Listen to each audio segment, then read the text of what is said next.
دوستان، من امین مرادی با آموزش اکسل همراه با شما هستم.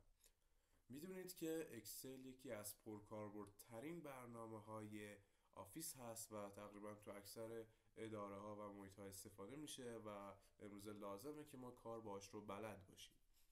خب وارد اکسل میشیم. محیط ابتدایی اکسل رو میبینیم. اینجا یه نیو داریم واسه که باز کردن ورکبوک های جدید. یه دونه ریسنت داریم که آخرین کارها رو به ما نشون میده و تو این قسمت پین اونایی که پین کردیم رو داریم. در واقع تو قسمت ریسنت وقتی که ما فایل های جدید رو باز میکنیم، آموزش های جدید رو میاریم و در واقع اکسل های جدید رو باز میکنیم، درست میکنیم، به مرور زمان اینا جایگزین میشن و جدیدا رو میان و قبلی ها میرن و پاک میشن. البته نه اینکه پاک شدن، از دید ما تو این ریسنت میبینن و اگه بخوایم که اون کارهایی رو که همیشه بهشون احتیاج داریم و باید دسترسی بهش داشته باشیم اونها رو پین میکنیم و بعد پین کردنشون اونا همیشه تو این قسمت پین ها وجود دارن و برای که از تو پین خارجشون کنیم آن پینشون میکنیم. خب اگر شما تا به حال کار نکرده باشید، پس اینجا هیچ ریسنتی ما نداریم، هیچ پین شده نداریم و چیزی اینجا یافت نمیشه. برای اینکه وارد محیط خام و اولیه اکسل بشیم، یه دونه بلانک ورکبوک رو باز میکنیم و اینجا محیط ابتدایی و خام اکسل اول بخوام بگیم که چیه، یه تعریف ازش داشته باشیم، میگیم که اکسل از تلاقی ستون ها با ردیف ها به وجود میاد و توی این سلولایی که به وجود میاره هر کدومشون یه محیط مجزا، یه دنیای جدایی برای خودشون دارن، سری سیاره جدا هم برای خودشون. هر کدوم میتونن بیشتر از 32,000 تا کاراکتر داخل خودشون جا بدن و یه فضای خیلی بزرگ واسه خودشون دارن و خواص خودشون رو دارن و میتونیم هر کاری کنیم که اصلا با بقیه متمایز باشن. ما تو اکسل بیشتر از 16,000 تا ستون داریم و بیشتر از 1,000,000 ردیف داریم و این به ما یه محیط خیلی فوق‌العاده بزرگ رو میده که هیچ وقت نگران کمبود فضا نیستیم داخلش. خب ما در اکسل یه محیط انگلیسی داریم که میبینین از سمت چپ به راست کشیده شده و اگر شما تو سر کارهایی که تو ایران هستن باشین، بیشتر مجبورید که از سمت راست به چپ کار کنید و برای اینکه این فضا رو ما عوض کنیم و به اصطلاح راستچینش کنیم، اون رو وارد پیج لیاوت میشیم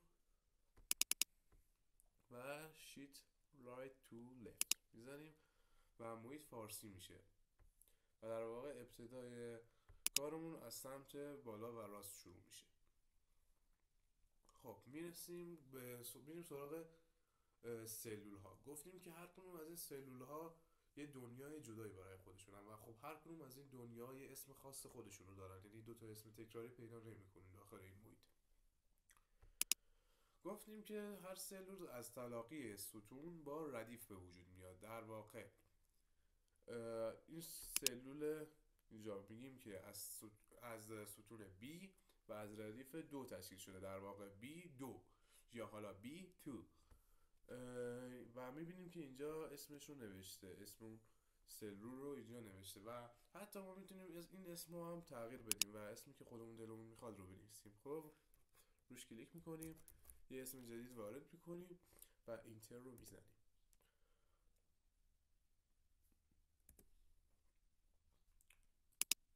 خب وقتی که بیایم اون سلول میبینیم که اون اسم جدید ما رو داره. ما میتونیم اندازه این سلول رو تغییر بدیم با کشیدن مرز ستونش و مرزهای ردیفش. خب میبینیم ابعادش تغییر کرده. میتونیم رنگش رو هم، رنگ پس زمینش رو تغییر بدیم.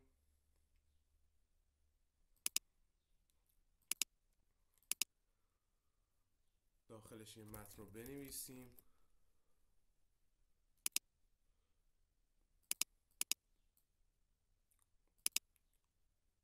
اندازه اون متن رو تغییر بدیم.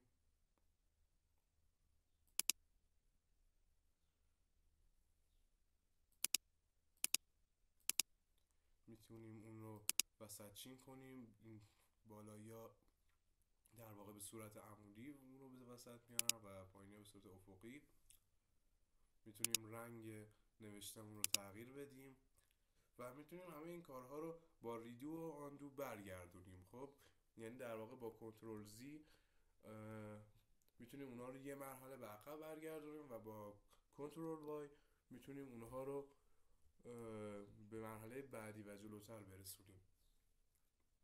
البته از این فلش‌های بالا هم میتونیم استفاده کنیم و ریدو و آندو کنیم. بخوایم حرکت کنیم بین سلولا، خب این توانایی حرکت میتونیم که با همون موسمون اونا رو انتخاب کنیم. میتونیم با استفاده از جهت‌های روی کیبورد استفاده کنیم و میتونیم با کلید اینتر و تب هم حرکت کنیم. در واقع اینتر حرکت به پایین هست و تب حرکت رو به جلو. اگه شما تو فضای فارسی باشید تب به سمت چپ میره و اگه تو فضای انگلیسی باشین تب به سمت راست حرکت میکنه. ما تقریبا ابتدایی ترین چیزها رو در مورد اکسل به شما گفتیم. حالا بریم انتهای اون اکسل رو بگیم که چی میشه براتون و در واقع چجوری سیوش کنیم و چه اتفاقایی در انتهاش میفته. وارد سیو میشیم. برای اولین بار که بخوایم اون رو سیو کنیم وارد سیو از و بروز میشیم. خب اینجا میتونیم اسم اون فایلی که دلمون میخواد رو وارد کنیم. مثلا اسمش رو میذاریم 12 حالا یا هرچی 12H و حالا میخوایم نوع اون فایلی که میخوایم ذخیره کنیم. اگر که سیستم اکسل اون محیط کارشون قدیمی باشه خب رو برنامه قدیمی اکسل ذخیره میکنیم. اگه بخوایم به کسی بفرستیم که طرف اکسل نداشته باشه میتونیم از PDF استفاده کنیم، نسخه خوبیه. اگر بخوایم برای حسابداری استفاده کنیم اکثرا تو نرم افزارهای XML استفاده میشه و خلاصه از این جریانه. حالا اگه بخوایم یه زمانی امنیت ایجاد کنیم واسه اون کارمون، خب ممکنه مثلا شما اصلا یه همکار داشته باشی که با شما لج افتاده میخواد اصلا تغییر ایجاد بده تو برنامه‌هاتون و شما رو بد کنه، یا اصلا بخوایم یه فایلی رو داشته باشیم که حالا اون فایل خیلی خصوصی و محرمانه باشه، فقط خودتون و اون رئیس بخونین یا بتونی بخونینش، یا مثلا طرف بتونه فقط بخونتش و تغییری توش ایجاد نکنه، از ابزارهایی استفاده میکنیم. اینجا وارد تولز میشیم، وارد جنرال آپشن میشیم. خب اینجا ما میبینیم که یه دونه پسورد تو اوپن داره، یعنی ورودی برای که ورود کنیم داخل اون ورک بوکمون، ورکشیتمون، باید حتما این رمز ورود رو بزنیم و یه رمز اصلاح داره. اگه اونو وارد کنیم، اگر حتی وارد اونم بشیم نتونیم تغییر ایجاد کنیم تا زمانی که اون رمز رو نزنیم. یه دونه always create backup داریم که همیشه بکاپ دور میگیره ازش اینجا. خب حالا برای که رمز گذاری کنیم یه رمز به برای ورود میدیم، یه رمز برای اصلاح میدیم. یه قسمت داریم اینجا به نام read only که این بهت کمک میکنه که شما اگر رمز اصلاح مودیفایر رو نداشته باشید فقط بتونید اون رو بخونید. اینو تیکش رو میزنیم، دوباره رمز ها رو میزنیم.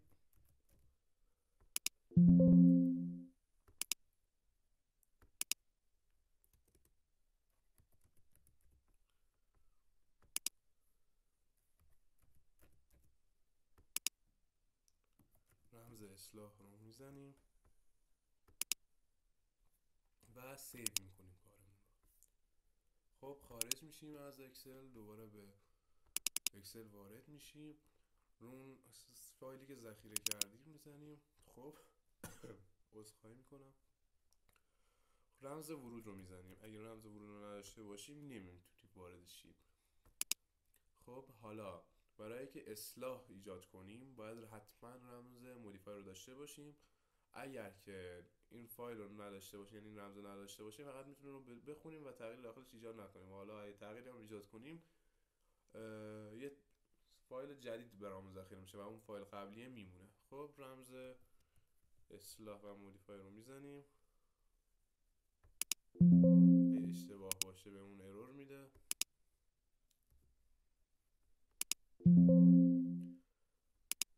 خب خب اینجا ما میتونیم تغییراتی رو ایجاد کنیم و سیوش کنیم و هیچ مشکلی پیش نمیاد چون ما رمز اصلاح رو زدیم و برای بارهای بعدی که بخوایم سیوش کنیم راحت رو این میزنیم و سیو میشه کارمون و دیگه نیازی نیست که اون هر راهی انجام بدیم و اون مراحل رو. کار ما امروز به پایان میرسه. در این جلسه ما فهمیدیم که اکسل چیه، سلولا چی هم و محیطش چجوریه و چجوری کارمون رو سیو کنیم، چجوری رمزگذاریشون کنیم و چجوری واردش بشیم و استفاده کنیم از اکسل. تا قسمت بعد شما رو به خدا میسپارم، با ما همراه باشید. وقتتون طلایی.